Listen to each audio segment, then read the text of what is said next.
오늘의 내용은 어느 한 바리새인이 예수님을 자기 집으로 식사 초대를 한 내용이죠. 우리가 보지는 않았지만 성경에서 우리가 익히 알 수 있는 내용, 5장에 보면 중풍병자가 있는데 그 중풍병자를 치유하기 위해서 침상채 들고 나오는 환자와 그 친구들이 있죠. 그 모습을 보고 예수님이 내 죄 사함을 받았느니라 그렇게 말씀을 했을 때 바리새인이 죄 사함을 받았다라고 하는 그 말씀 앞에 이거는 예수님이 신성모독 죄를 범한 것이다. 그러면서 예수님을 아주 싫어했습니다. 그리고 6장에 보면 안식일에 주님이 병자를 고쳐주신 기사가 소개됩니다. 그래서 안식일에 병자를 고치다니 율법을 이것은 어긴 것이다. 우리가 저 예수라고 하는 사람을 도대체 어떻게 해야 될까? 머리를 모으면서 의논을 하는 바리새인들의 모습을 우리가 알 수 있어요. 그래서 성경에서 전체적인 바리새인들이 예수님을 향한 시각은 예수님을 율법에 대해서 그 율법을 허물고 그 율법을 무너뜨리려고 하는 이단자로 규정하고 그렇게 예수님을 싫어했던 이들이 바리새인들입니다. 그런데 오늘 본문에 보면 그런 바리새인 중에 한 사람이 자기 집에 예수님을 식사 초대를 한 내용이죠. 이것을 우리가 짐작할 수 있는 것은 좋은 호감이 없는 사람, 만나면 기분이 불쾌한 사람, 좋아하지 않는 사람을 자기 집으로 식사 초대하는 경우는 없죠. 그래서 어떠한 이유든 호감이 있고 좋은 감정이 있어서 예수님을 자기 집으로 초대했을 것이다. 우리는 그렇게 추정할 수가 있습니다. 자, 39절에 보면 이 바리새인이 예수님을 어떻게 생각했는지를 엿볼 수가 있는데 예수를 청한 바리새인이 그것을 보고 마음에 이르되 이 사람이 만일 선지자라면 자기를 만지는 이 여자가 누구며 이런 말씀을 해요. 그래서 선지자라면이라고 하는 이런 어떤 생각을 통해서 우리가 엿볼 수 있는 것은 아마도 이 바리새인은 예수님을 바라볼 때 당대에 어떤 이는 예레미야다, 어떤 이는 엘리야다 그런 어떤 소문의 진위를 알고 싶어서 예수님이 정말 훌륭한 하나님이 보내신 그런 선지자가 맞는가? 아마 이런 어떤 호기심 때문에 예수님을 자기 집으로 초대한 것이 아니었겠나 그렇게 짐작할 수가 있습니다. 그런데 문제는 그렇게 예수님을 초대했는데 초대한 자기 집에 초대하지 않은 한 사람이 오늘 본문에 보면 등장을 해요.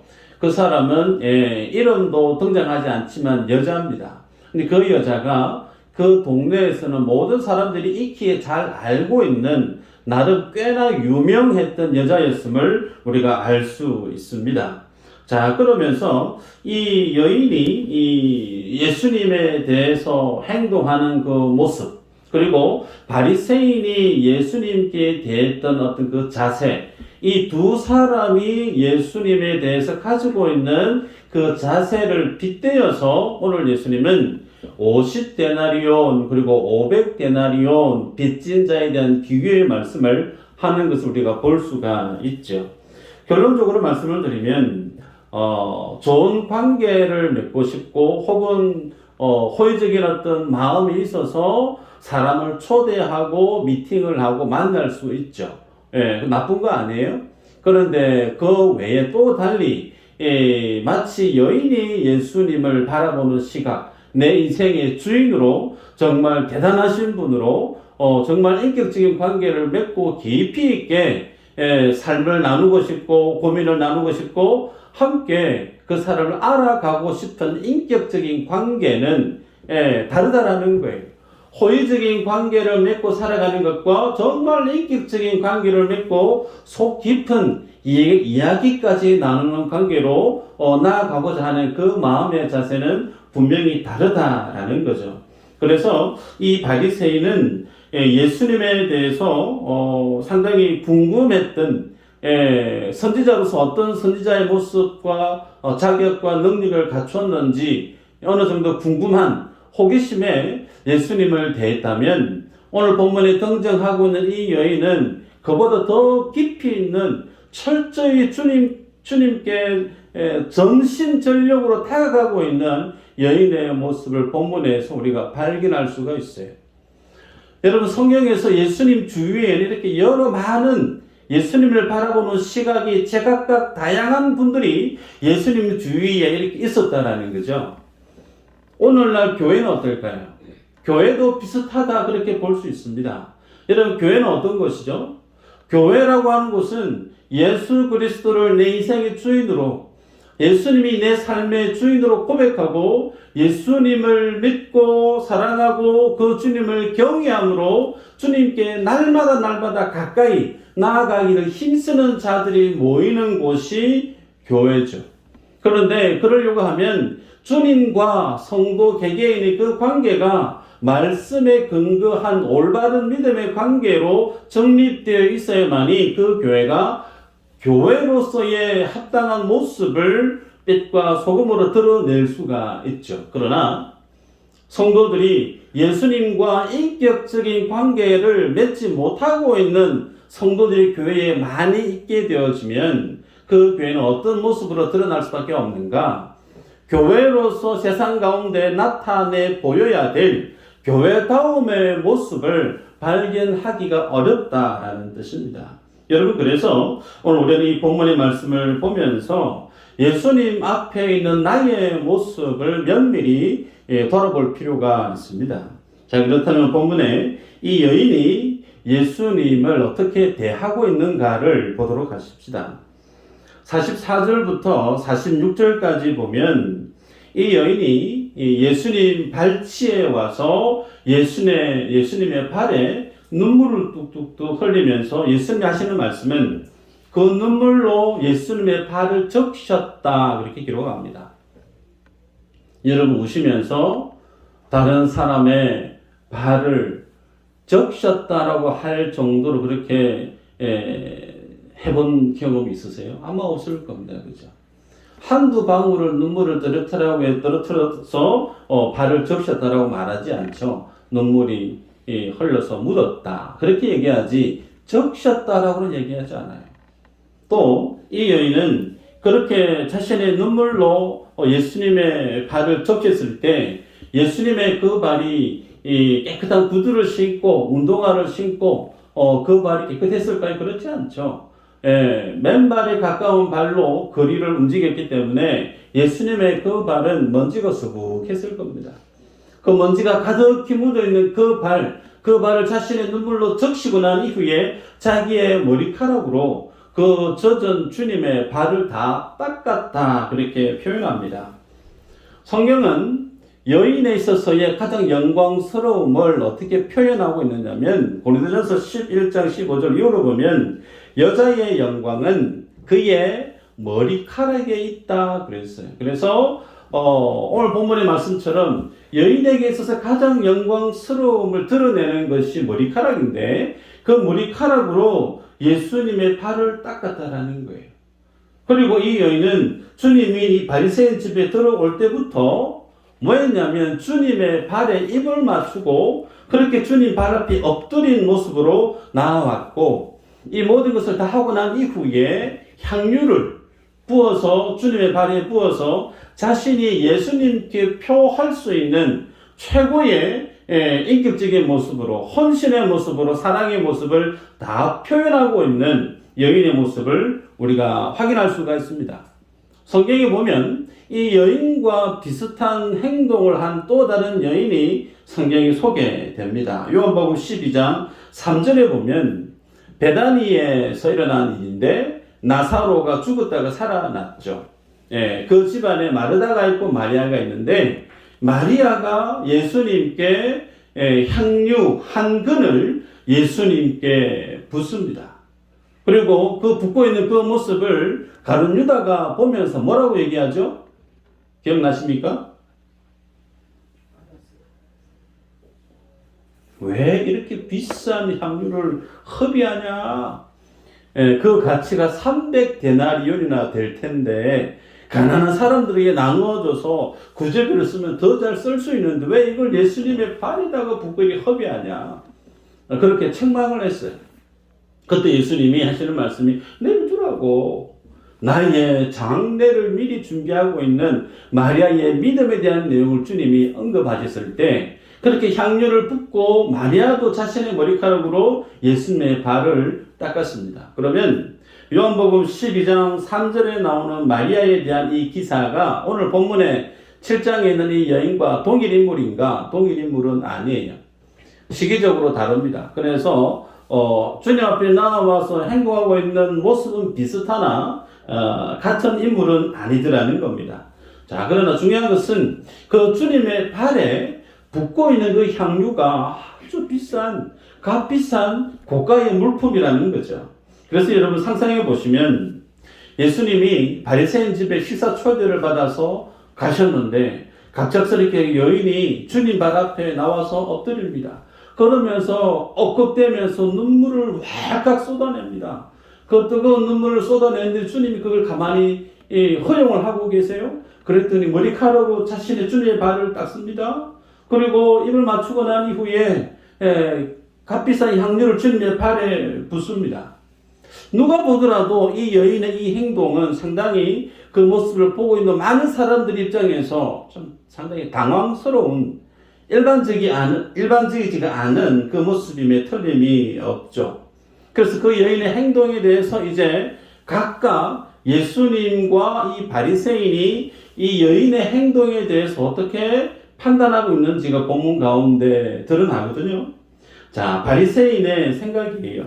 이 여인이 예수님께 이러한 행동을 하고 있는 것을 바리새인이 봤을 때 속으로 생각을 합니다. 39절에 보면 자기를 만지는 이 여자가 누구며 어떠한 자 곧 죄인인 줄을 알았으리라. 네.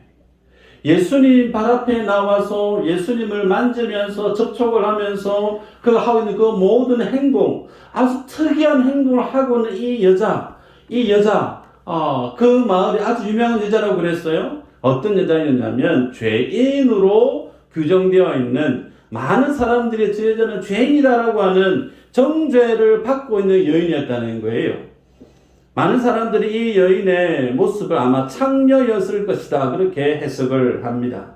그래서 이 바리새인은 부정한 자로서, 창녀가 하나님 앞에 부정하기 때문에, 죄인이기 때문에 그 부정한 자가 예수님께 나와서 접촉을 한단 말이에요. 심지어 눈물을 흘리고 입을 맞추고 그 부정한 자가, 죄인이 주님께 나와서 아주 농도 깊은 스킨십을 하고 있는 이 모습을 보면, 여러분, 거룩한 자 곁에 부정한 자가 와서 접촉을 하게 되어지면 정결 규례법에 따라서 그 거룩한 자도 어떻게 되어지죠? 부정하게 되어집니다. 그래서 나름 바리새인은 예수님이 나름 선지자라고 하면 자신의 발을 붙들고 울고 닦고 향유를 붓고 있는 저 여인의 저 모습을 분명히 물리쳐야 되는 것이 맞을 것이다. 선지자라고 하면 하나님이 주시는 어떤 영감이 있고 능력이 있는 선지자라고 하면 자기에게 나와서 주님 발을 붙들고 있는 이 여인의 이 행동 멀리 떨쳐버리고 거부하고 거절하고 그래야 될 텐데 예수님이 그 모든 것을 지금 허용하고 있단 말이죠. 그러면서 아마 속으로는 선지자로서는 좀 아닌가? 그러면서 예수님을 판단하고 있는 바리새인의 내면을 성경은 비춰주고 있습니다. 자, 그 모습을 전능하신 주님이 모르실까요? 훤히 다 보고 다 아십니다. 그러면서 주님이 바리새인의 그 생각을 간파하시고 40절에 이렇게 얘기하죠. 시몬아, 내가 내게 이를 말이 있다. 그러시면서 오늘 본문의 비유의 말씀을 하시죠. 두 사람이 빚을 졌는데 한 사람은 50데나리온 빚을 졌어요. 한 데나리온은 그 당시 노동자의 하루 임금이에요. 그러면 50데나리온을 계산할 때 하루 임금 10만 원 치면 얼마죠? 너무 어려운 질문인가요? 50만 원이죠. 네, 50만 원. 50만 원 빚진 사람이 있어요. 그건 또 한 사람은 500데나리온이에요. 네. 상당한 금액의 차이가 있는데 그 두 사람 다 동일하게 돈을 빌려 온 그 사람이 갚을 능력이 없었죠. 그래서 돈을 빌려준 그 사람이 50데나리온도 마찬가지, 500데나리온도 마찬가지, 그 빚을 없는 걸로 하겠습니다. 탕감을 해 줬다는 겁니다. 그리고 나서 물어요. 그 두 사람 중에 누가 더 그 사람을 사랑하겠느냐라고 물어요. 그랬을 때 바리새인이 고민도 하지 않고 500데나리온 더 많이 용서받은 그 사람이 자기 빚을 탕감해준 그 사람을 더 사랑할 것입니다. 네 말이 맞다. 주님 그렇게 말씀하는 거죠. 지극히 너무나 쉽고 너무나 지극히 당연한 질문과 답이 오고 갔습니다. 자, 그러면 여기에서 50데나리온 빚진 자와 500데나리온 빚진 자가 누구를 지칭하고 있는가라는 거죠. 50데나리온 빚진 자는 바리새인을 주님이 비유하고 있어요. 반면에 500데나리온 빚진 자는 이 여인을 주님이 지칭하고 있습니다.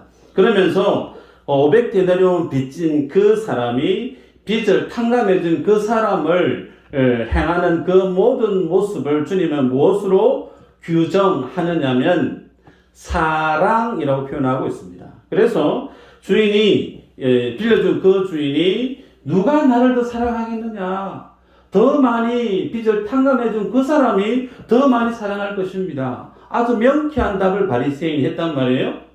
자, 그러면 예수님께서 이 여인이 예수님께 행동했던 그 행동에 대한 진위가 무엇임을 들춰내고 있느냐면 그 여인이 예수님께 눈물을 쏟고 발을 닦고 입을 맞추고 향유를 그 발에 다 붓는 그 모든 것은 예수님께 대한 그 여인의 마음이 사랑함으로 하고 있다라는 걸 들춰주고 있다라는 겁니다. 여러분, 그러나 여기에서 기억해야 될 사실이, 그러면 바리새인은 소위 창녀보다 더 거룩해서 죄를 짓지 않아서 50데나리온 정도 적은 죄를 지은 사람이고, 창녀로 불려지는 이 여인은 바리새인보다 더 많은 죄를 지었기 때문에 500데나리온으로 불리는 사람인가? 그렇지 않다라는 거예요. 본문에서 말씀하고 있는 50데나리온과 500데나리온의 수적인 차이는 죄의 크고 많고 누가 더 죄를 많이 짓고 적게 짓고 그 개념이 아니고 죄에 대한 인식의 차이를 주님이 이렇게 말씀하고 있는 겁니다. 따라서 바리새인은 예수님이 그의 집에 왔을 때 우리 읽었던 본문에 보면 발 씻을 물도 주지 아니했다 그랬어요. 그런데 이 여인은 바리새인 집에 왔을 때부터 눈물로 주님의 발을 적셨다 그랬어요. 주님이 이 바리새인 집에 왔을 때 너는 내게 입맞춤으로도 인사도 안 했지만 이 여인은 이 집에 왔을 때 오자마자 엎드려서 내 발에 입을 맞추고 있다. 너는 내 머리 위에 강낭유도 붓지 아니했지만 이 여인은 그렇게 값비싼 향유를 아낌없이 내 발에 부었다. 그렇게 비교하면서 바리새인과 이 여인이 예수님께 행하고 있는 그 마음의 모습을 대조하면서 이 비유의 말씀을 풀어가고 있는 걸 볼 수 있습니다. 여러분, 그래서 주님의 기준에서 볼 때 이 여인과 바리새인이 예수님께 대하고 있는 행동의 차이가 도대체 왜 이런 차이가 나는가? 한 여인은 자신의 전부를 온전히 다 쏟아 부으면서 예수님을 최고로 높이고 경배하고 그렇게 주님을 위하고 있는데, 정작 바리새인은 본인이 예수님을 초대했단 말이에요. 그러려면 초대하기 이전에 나름의 생각이 있었을 겁니다. 시간과 준비한 어떤 상황들. 그래서 얼마든지 예수님께 더 극진하게 예수님의 격에 맞게 그렇게 주님을 공개하고 초대할 수 있는 그 준비를 다 할 수 있었단 말이에요. 상황이, 환경이 불리해서가 아니라는 겁니다. 본질은 예수님을 바라보고 있는 그 마음이 어떠한가, 여기에 가장 큰 차이가 있죠. 여러분, 그 차이를 47절, 48절 이렇게 설명을 한번 읽어볼까요? 본문 47절, 48절 시작.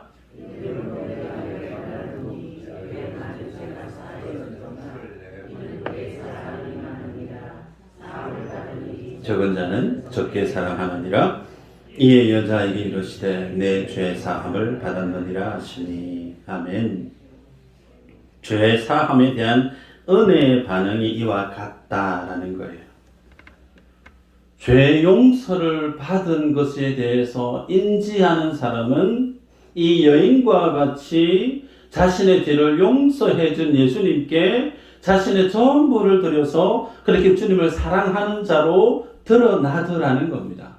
그럼 여기에서 중요한 질문을 드립니다. 그러면 이 여인이 예수님을 사랑해서 죄 사함을 받았는가? 아니면 이 여인이 죄 사함을 받았기 때문에 예수님을 사랑한 것인가? 어떤 것일까요? 뭔 말이지? 정신을 차려주시고 다시 질문을 드릴게요. 이 여인이 예수님을 사랑해서 그래서 예수님이 이 여인의 죄를 용서해 주신 것인가? 아니면 예수님이 이 여인에게 죄를 먼저 용서해 주셨기 때문에 이 여인이 예수님을 사랑한 것인가? 뭘까요? 예수님을 사랑하기 때문에 용서해 주시죠. 사랑했기 때문에 용서해 주신 것 같다. 또 재밌다, 그죠? 3번은 없어요.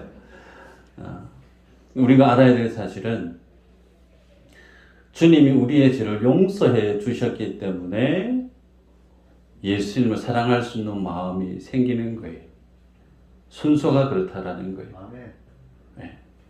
우리가 그걸 어떻게 알 수 있느냐? 예수님이 이 바리새인 집에 오셨는데 처음 보는 여인이 예수님의 발을 붙잡아요. 네. 내 남편이 있는데 내 남편의 발을 웬 여자가 붙들고 막 울고불고 그걸 가만히 지켜보고 있을 남자가 있을까요? 없어요. 왜 이러시냐고 좀 가시라고 무서워하고 뭐 떨쳐버리고 그럴 텐데 예수님이 전능하신 분이세요. 이 여인이 왜 예수님의 발을 붙들고 눈물을 쏟아내며 자기의 머리카락으로 주님의 발을 다 닦고 있는지 주님은 사람의 그 마음을 꿰뚫어 보시는 전지전능하신 하나님이세요. 그래서 그 여인이 어떤 연유로 주님의 발을 붙들고 눈물을 쏟고 있고 자기의 머리카락으로 주님의 발을 닦고 있고 그렇게 값비싼 향유를 아낌없이 다 쏟아붓는지를 주님이 다 아십니다. 그래서 그가 죄인이고 그가 창녀 상관없다는 거예요. 그렇게 부정한 자라도 주님께 나와서 주님 앞에 자신의 죄를 고백하고 자신의 허물을 말없이 그렇게 쏟아내고 있는 그 모습을 주님이 다 무엇이었다는 거예요? 용납하셨다는 겁니다. 바리새인은 자기 집에 이 부정한 여인이 찾아온 것을 그것만 봐도 멀리 마치 이 바이러스 감기 걸린 사람 가까이 오면 좀 멀리 가시라고 가까이 오면 부담스러워하는 것처럼 그렇게 바리새인들은 정결 규례 의식에 젖어 살았기 때문에 부정한 죄인이 가까이 오는 것을 용납하지 않습니다. 근데 예수님은 그 여인이 주님의 발을 붙들고 헌업해 온 그 모든 것들을 용납했다라고 하는 그 자체가 뭐냐면 그 여인의 죄를 주님이 용서하고 있음을 성경이 우리에게 무언의 메시지로 전달하고 있다는 사실입니다. 여러분, 그러면 이 비유를 통해서 주님 우리에게 들춰주고자 하는 본질에 해당되어지는 그 의미가 무엇인가? 누가 예수님을 더 사랑할 수 있는가에 대한 질문이에요. 어떤 사람이 예수님을 더 삶의 주인으로 나의 하나님으로 나의 구주 예수 그리스도로 더 사랑할 수 있는가? 예수님이 정말 진심으로 내 삶의 주인으로 믿어지고 지금보다 더욱더 주님을 사랑하고 싶은 그런 열망이 여러분 가슴속에 있으십니까? 많은 기도 제목이 있을 거예요. 내 삶의 필요들, 내 자녀들에 대한 필요들, 혹은 내 인생에 대한 필요들, 문제 해결을 위한 다양한 기도 제목이 우리들에게는 참 많이 있을 거예요. 그러나 그 많은 기도 제목들 중에 주님, 제가 더욱더 주님을 사랑하고 싶습니다라고 하는 기도 제목도 여러분 안에 꼭 있으시기를 축복합니다. 아멘. 이 기도 제목이 여러분 속에 넘버원으로 1순위로 자리에 있기를 축복합니다. 자, 그러면 이것이 주님 우리에게 대한 기대치입니다. 마음을 다하고 뜻을 다하고 힘을 다하고 목숨을 다해서 주 너의 하나님을 사랑해라. 하나님이 우리를 향한 하나님의 바람이에요. 목숨을 다하고 뜻을 다하고 힘을 다해서 생명을 다해서 그렇게 주님을 사랑하는 자로 주님은 우리를 그렇게 기대하고 바라신다는 거죠. 자, 그러면 우리가 어떻게 그런 주님의 기대에 준하는 믿음의 삶을 주 앞에 살아낼 수 있는가? 다른 방법 있는 것이 아닙니다. 주님이 나의 죄를 용서해 주신 것을 아는 만큼 나는 주님을 사랑할 수가 있습니다.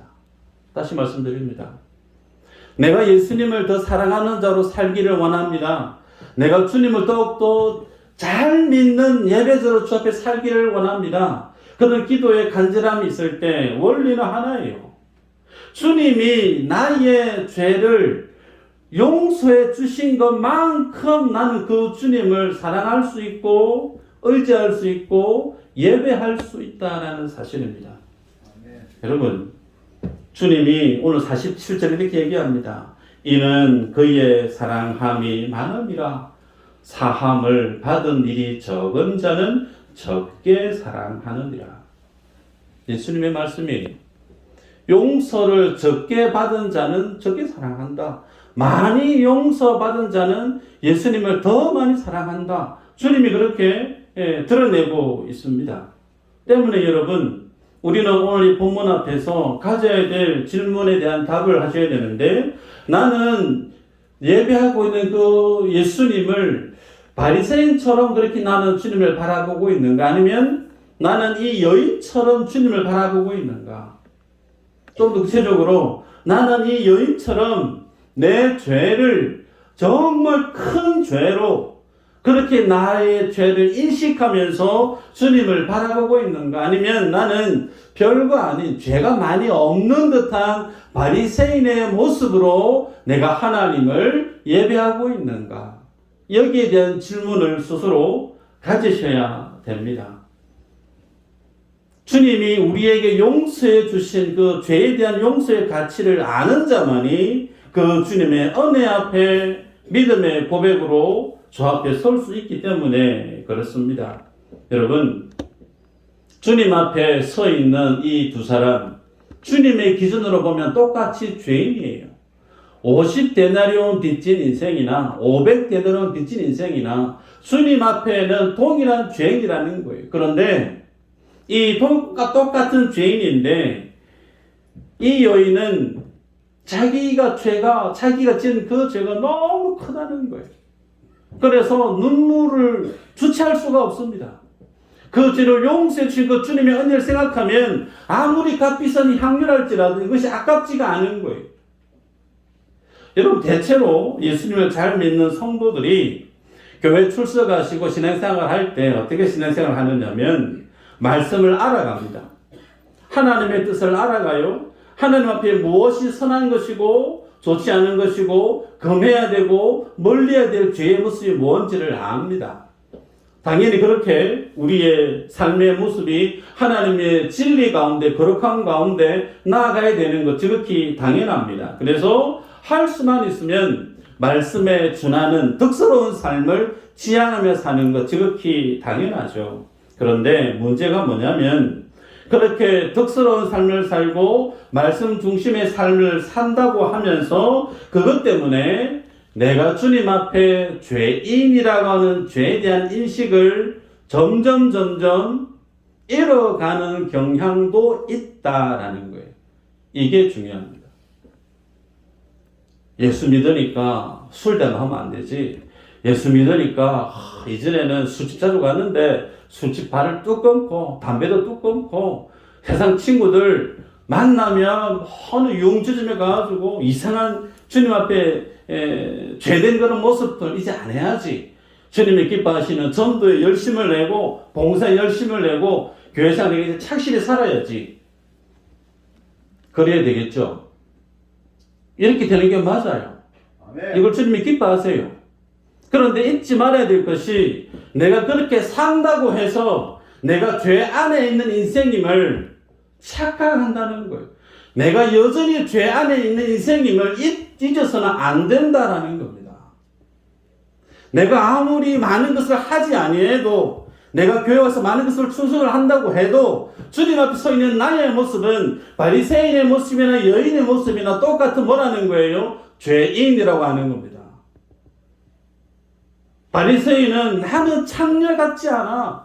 나는 창녀처럼 죄짓지 않았기 때문에 좀 부정한 여인이 왔네. 멀찌감치 가까이 가지도 않습니다. 그 의도 속에 나는 저 사람보다는 뭐하다는 거예요? 의롭다. 나는 저 사람보다는 예수님을 잘 믿는 사람이다. 차별하고 정죄하고 판단하고 있는 바리새인의 모습이에요. 오늘날 한국 교회 안에 바리새인 같은 성도 얼마나 많은지 모릅니다. 앉아서 내가 주님 앞에 충성하고 있고 헌신하고 있고 세상에서 교회 안에서 열심히 살고 있는 그 모습이 나의 자격이 되어져서 전혀 그런 삶을 살지 못하는 사람들을 성도들을 판단하는 정죄하는 겁니다. 바리새인이 그렇게 살았다니까요. 그 바리새인을 주님은 독사 새끼들아 그랬습니다. 액면 그대로. 주님 앞에는 우리의 행위로 나의 의로움을 가져갈 수 있는 것이 아무것도 없어요. 열심히 사시기를 바랍니다. 거룩하게 사시기를 축복합니다. 그러나 거룩하게 사신다고 해서 내 삶이 죄악 속에 벗어난 인생이 아님을 기억하셔야 된다는 거예요. 주님은 이 진리를 우리에게 제시합니다.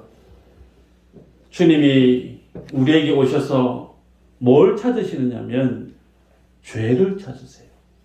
그 죄가 죄임을 인정하는 사람을 주님은 의롭다. 너 이제 죄 없다.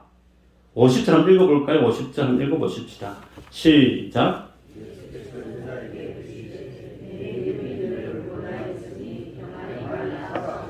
아멘. 예수님은 오늘 본문에서 죄를 용서해 주시는 분으로 본인을 계시하십니다. 그런데 이 여인이 내 믿음이 너를 구원하였으니 라고 했어요. 그 믿음, 예수님께 가면 내 죄를 용서해 주실 거라고 하는 믿음이 있었다라는 거예요.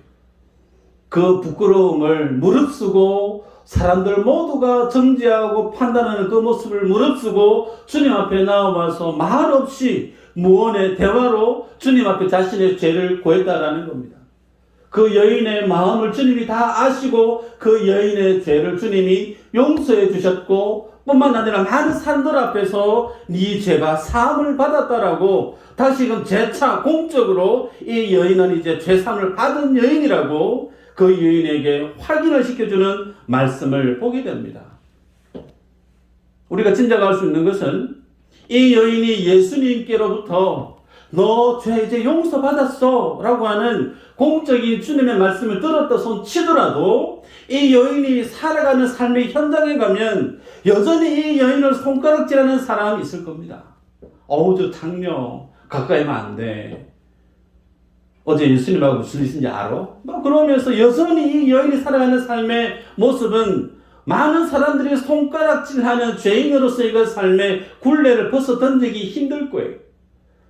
그럼에도 불구하고 그 삶의 모습은 똑같으나 이 여인 가슴 속에 뭐가 있을까요?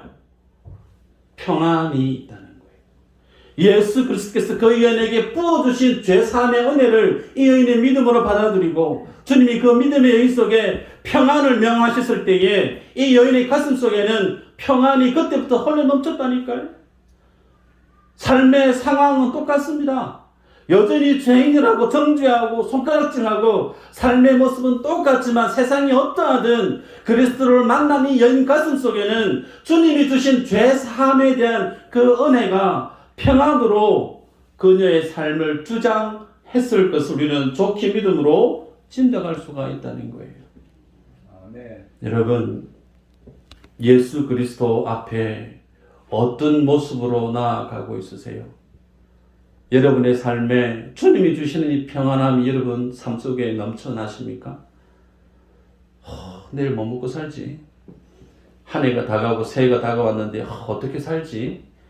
보이지 않는 진로 때문에 때로는 두렵기도 하고 무겁고 조급해지고 어렵고 힘드세요? 예수 그리스도가 아니면 우리의 삶을 평안히 붙들어 줄 수 있는 것은 세상에 아무것도 없습니다. 아무것도 없어요. 그러나 예수 그리스도 그 주님을 만나려고 하면 딱 하나입니다. 자신의 죄를 들고 주님 앞에 가야 되는 거예요. 잠언 8장 17절 이런 말씀이 있습니다. 나를 사랑하는 자들이 나의 사랑을 입으며 나를 간절히 찾는 자가 나를 만날 것이니라.